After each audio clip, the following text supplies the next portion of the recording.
The Reuters news agency says departing U.S. Secretary of State Mike Pompeo cancelled a planned trip to Europe after Luxembourg's foreign minister refused to meet him. Well, Alan Fisher joins me now from the White House on this breaking news. What else do we know about this?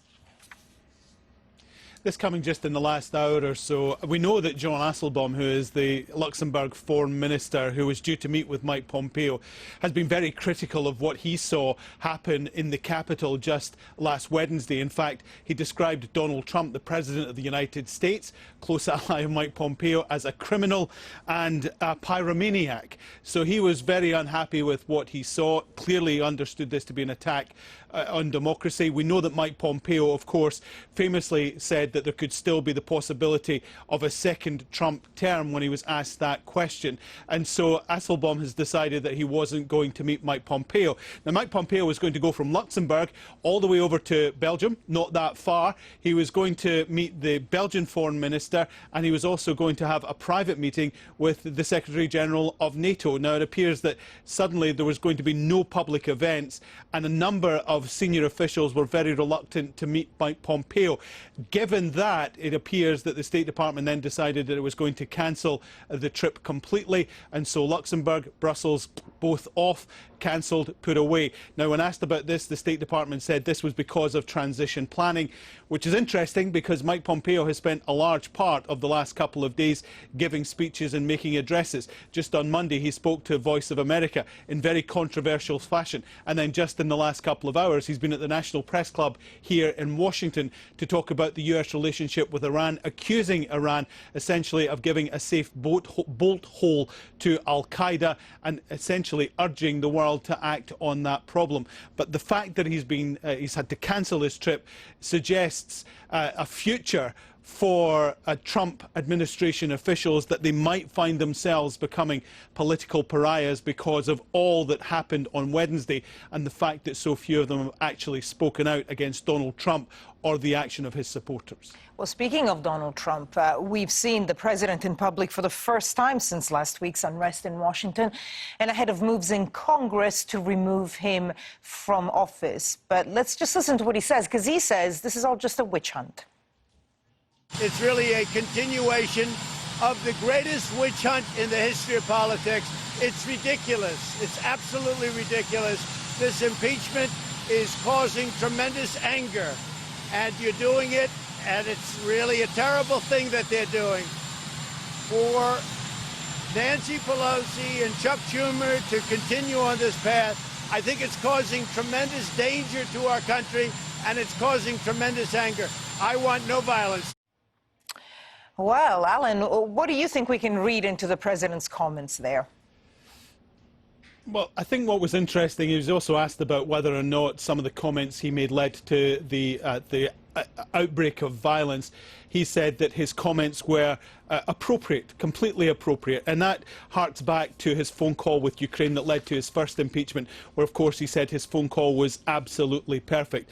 It's interesting that he was criticising the fact that there is going to be impeachment proceedings against him, and there are going to be impeachment proceedings against him, rather than talking about the violence that occurred. He said that, yes, he didn't want any violence, but he wouldn't criticise his supporters. He wouldn't say that they were wrong to do what they did. And that has been at the heart of a lot of the talk of impeachment. The Republicans are saying there has to be time for unity, the country has to come together, but a lot of those that are saying that, including the likes of Jim Jordan, who received a Medal of Freedom from the President yesterday, are among the Republicans who are also saying and also voted against the Electoral College certifying the results. So those critics are saying, look, you can't have it both ways. You can't ask for unity with no impeachment, but having voted against a result that you know simply wasn't rigged or fixed or falsified.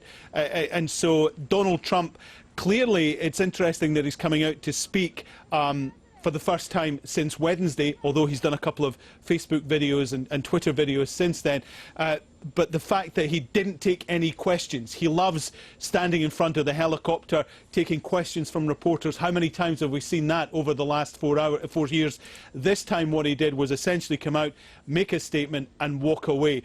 Is the country in grave danger? There's certainly reports from the FBI that they think there's going to be more protests in the run-up to the inauguration.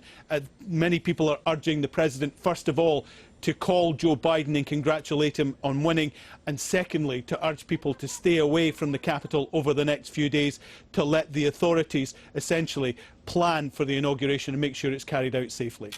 Alan Fisher with the latest there from the White House for the moment. Alan, thank you. Well, let's go to Capitol Hill now, where we can join Heidi Joe-Castro, who's watching developments there. Because, Heidi, a vote in the coming hours is due on invoking that 25th Amendment. But that's been preceded, unsurprisingly, by some pretty strong debate. What's been said? That's right, Barbara. And this maneuver tonight, it likely will be more of a symbolic one. House Democrats are pushing Vice President Mike Pence to invoke the 25th Amendment, which would immediately strip President Trump of his office because he is incapable of performing the duties of his office. Now, I say this really has no teeth because ultimately it's still up to Pence. This will be a non-binding resolution. So even if it passes the vote tonight, as it is expected to do, it's still up to Pence to do what he wants. And there's been no indication that he would move forward with invoking the 25th. Despite that, there has been plenty of passions in the debate in the House Rules Committee that's paving the way toward this final vote tonight. We heard from Republican Representative Jim Jordan, who you just heard Alan mentioning.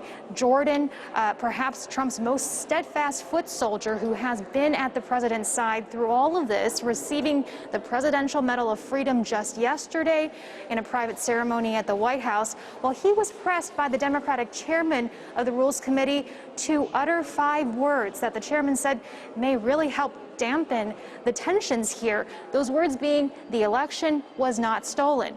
He asked Jordan to tweet it or say it, but Jordan refused. He did acknowledge that Biden won the election, which has now been certified, but he was just one of 147 Republicans in Congress who voted against the certification of those election results.